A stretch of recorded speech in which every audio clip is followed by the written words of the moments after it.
I've been very grateful to hear so many speak of God's glory, His holy glory, and the oncoming likeness of God, as we've heard spoken of. I've been reading Psalm 63 regularly in the morning, and what's burning in my soul is really revealed there. Psalm 63, verse 1, O God, you are my God. Early will I seek you. My soul thirsts for you. My flesh longs for you in a dry and thirsty land where there is no water. But then he says something so remarkable. So I have looked for you in the sanctuary to see your power and your glory. And he's speaking of the glory of God in the sanctuary, among the gathered people of God.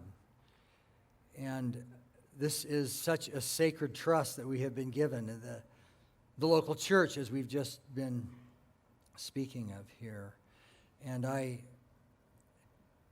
want to continue this theme and end this time with this matter of God's holy glory, particularly in the local church.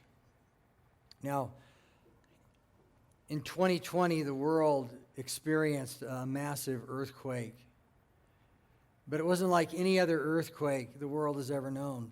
This earthquake was global, and it shook the entire world. And the tectonic plates shifted, and they shifted hard. And out of it, something new emerged, something we'd never seen before. And it was the State-Sanctioned Church. The church bowed down to Caesar in 2020. You understand that? The church took her cues, her directions, her instructions from Caesar. And all over America, there were thousands of state-sanctioned churches for the first time in our lifetime. This is so intimately connected with glory. So I have looked for you in the sanctuary to see your power and your glory.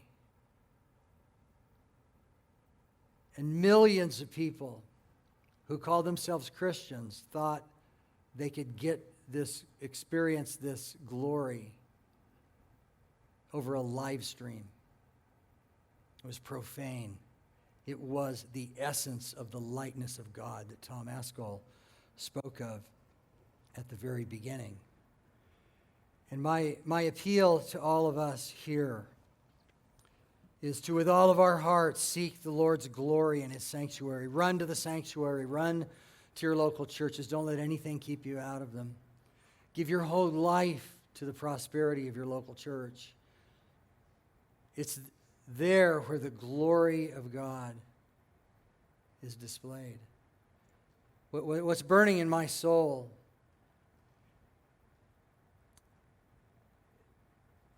is what God is doing to strengthen His church. All of these things have been very good for the church. The church has been winnowed. The church has been filtered. And those who will be the state-sanctioned church have told us who they are. And it should take your breath away. No one knows how this will progress in time to come. But be grateful that God is strengthening His church. There are more bold men than I've ever known across this land. Things are clearer to them, and they are even more doggedly committed to their local churches and the preservation of the worship of God, so that the people of God would see His glory in the sanctuary. And so I want us to understand just how glorious the Church of Jesus Christ is. And I want to just close by reading the Apostle Paul's words to the Ephesian elders. And in this section of Acts chapter 20, beginning in verse 28, the Apostle Paul gives the most stunning illustration of the value of the local church. Therefore, take heed to yourselves and to all the flock among which the Holy Spirit has made you overseers, to shepherd the church of God, which he purchased with his own blood. The church is of such glory. The church is of such importance that Jesus Christ shed his blood for her.